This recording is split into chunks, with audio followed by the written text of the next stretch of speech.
ഈ വേനൽക്കാലത്ത് ചോറിനൊപ്പം കഴിക്കാൻ പറ്റിയ ഏറ്റവും നല്ല കറി ഏതാണെന്ന് ചോദിച്ചാൽ ഞാൻ പറയും ചന്ദ്രക്കാരൻ മാമ്പഴം കൊണ്ടുള്ള മാമ്പഴക്കാളനാണെന്ന്. എൻ്റെ അതേ അഭിപ്രായമുള്ള ആരെങ്കിലും ഉണ്ടെങ്കിൽ ഒന്ന് കമൻറ്റ് ചെയ്യണേ. വളരെ എളുപ്പത്തിലുണ്ടാക്കാവുന്ന ഏറ്റവും ടേസ്റ്റി ആയിട്ടുള്ളൊരു കറിയാണ്. പലർക്കും അറിയായിരിക്കും, ഇതാണ് ചന്ദ്രക്കാരൻ മാങ്ങ. വളരെ ചെറിയ മാങ്ങയാണ്, പക്ഷേ നല്ല മൂത്ത് പഴുത്ത നല്ല സ്വാദാണ്, നല്ല മധുരമാണ്. ഇത് നല്ലവണ്ണം കഴുകി വൃത്തിയാക്കിയ ശേഷം തൊലിയൊക്കെ കളഞ്ഞെടുക്കാം. നല്ലവണ്ണം മൂത്ത് പഴുത്തതാണെങ്കിൽ ഒരു ചുവപ്പ് നിറമായിരിക്കും. എനിക്ക് കിട്ടിയ മാങ്ങയിലെല്ലാം അത്ര മൂത്ത് പഴുത്തതല്ല, എന്നാലും നോക്കാം. എല്ലാ മാങ്ങയും തൊലി കളഞ്ഞെടുത്തിട്ടുണ്ട്. ഇതിനി ആവശ്യത്തിന് വെള്ളം ഒഴിച്ചൊന്ന് വേവിച്ചെടുക്കാം. ഞാനൊരു 1.5 കപ്പോളം വെള്ളം ഒഴിച്ചിട്ടുണ്ട്. ഇനി ഇതിലേക്ക് ആവശ്യത്തിന് ഉപ്പിട്ട് കൊടുക്കാം. ഉപ്പ് കൂടുതൽ ചേർക്കേണ്ടി വരും. തൽക്കാലം ഈ മാങ്ങയ്ക്ക് ആവശ്യമുള്ള ഉപ്പ് മാത്രം ചേർക്കാം. 1/2 ടീസ്പൂൺ മഞ്ഞൾപ്പൊടിയും ചേർത്ത് കൊടുക്കുന്നുണ്ട്. 1 ടീസ്പൂൺ എരിവുള്ള മുളക് പൊടിയും. ഇനി നല്ലപോലെ ഒന്ന് ഇളക്കി യോജിപ്പിച്ച് അടച്ചു വെച്ച് വേവിക്കാം. ഒരു 15 മിനിറ്റ് ഇങ്ങനെ ഇരുന്നൊന്ന് വേവട്ടെ.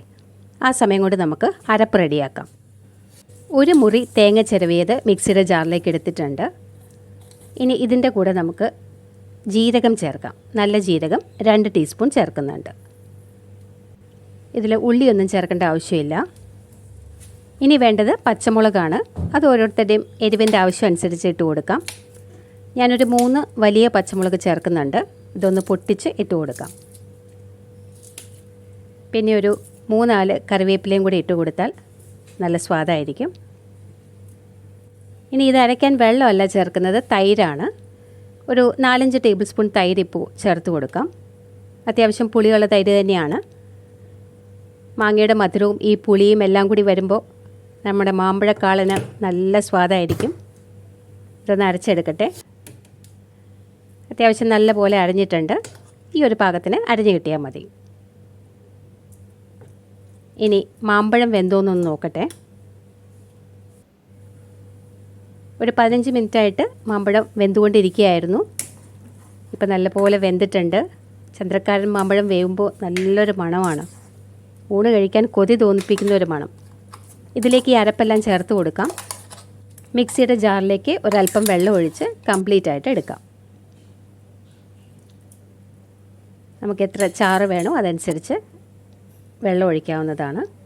ചിലർക്ക് കുറച്ച് കുറുകിയ പാകമായിരിക്കും ഇഷ്ടം, ചിലർക്കൊരു ഒഴിച്ചു കൂട്ടാനായിട്ടായിരിക്കും താല്പര്യം. അപ്പോൾ അതനുസരിച്ച് വെള്ളം ഒഴിച്ച് കൊടുക്കുക. എല്ലാം നല്ല പോലെ മിക്സ് ആയിട്ടുണ്ട്. ഇനി ഇതൊന്ന് തിളയ്ക്കട്ടെ. നമ്മുടെ തേങ്ങയൊക്കെ ഒന്ന് തിളച്ച് വരണമല്ലോ. ഞാൻ ഉപ്പൊന്ന് നോക്കിയപ്പോൾ ഒരല്പം കുറവുണ്ട്. അതുകൊണ്ട് ഒരല്പം ഉപ്പ് കൂടി ചേർക്കുന്നുണ്ട്.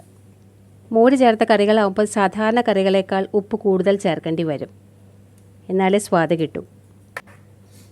എല്ലാം കൂടെ നല്ലപോലെ ഒന്ന് മിക്സ് ചെയ്യാം. നമ്മുടെ കറിക്ക് കളർ അല്പം കുറഞ്ഞു പോയെന്നൊരു സംശയമുണ്ട്. അത് നമുക്ക് താളിക്കുമ്പോൾ ശരിയാക്കി എടുക്കാം. ഇനി ഇതിലേക്ക് മധുരത്തിനായിട്ട് ഞാനൊരല്പം ശർക്കര ചേർക്കുന്നുണ്ട്. നല്ല മധുരമുള്ള മാമ്പഴമാണെന്നുണ്ടെങ്കിൽ ഈ ശർക്കരയൊന്നും ചേർക്കേണ്ടി വരില്ല. പക്ഷേ ഇതൊരല്പം പുളി ഉള്ളതുകൊണ്ടാണ് ഞാൻ ഈ ശർക്കര ചേർക്കുന്നത്. അതല്ലെങ്കിൽ പഞ്ചസാര ചേർത്താലും മതി.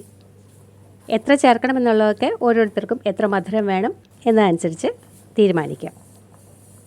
നമ്മുടെ കറി നല്ലോണം തിളച്ച് വന്നിട്ടുണ്ട്. ഇനി ഇതൊന്ന് താളിച്ചെടുക്കാം.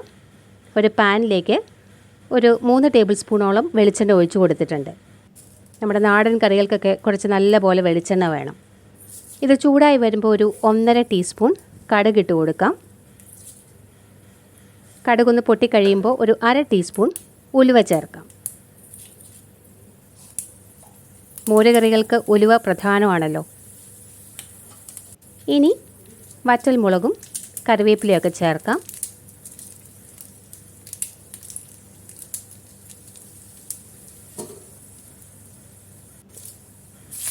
കറിവേപ്പിലയും ധാരാളമായിട്ടൊന്ന് ചേർക്കുക. ഇനി നമ്മുടെ കറിയുടെ കളർ ഒന്ന് ശരിയാക്കാൻ വേണ്ടിയിട്ട് ഒരല്പം മഞ്ഞൾപ്പൊടിയും ഞാൻ ചേർക്കുന്നുണ്ട്. ഞാൻ ഉപയോഗിക്കുന്ന മഞ്ഞൾപ്പൊടിക്ക് കളർ അല്പം കുറവാണ്. അപ്പോൾ 1/2 ടീസ്പൂൺ മഞ്ഞൾപ്പൊടിയും 1 ടീസ്പൂൺ കാശ്മീരി ചില്ലി പൗഡർ കൂടി ചേർത്തിട്ടുണ്ട്. ഇതെല്ലാം ഒന്ന് നല്ല പോലെ ഈ ചൂടായ വെളിച്ചെണ്ണയിലിട്ടൊന്ന് ഇളക്കിയെടുക്കുക. അപ്പോൾ അത് നല്ലപോലെ മൂത്ത് വന്നോളും.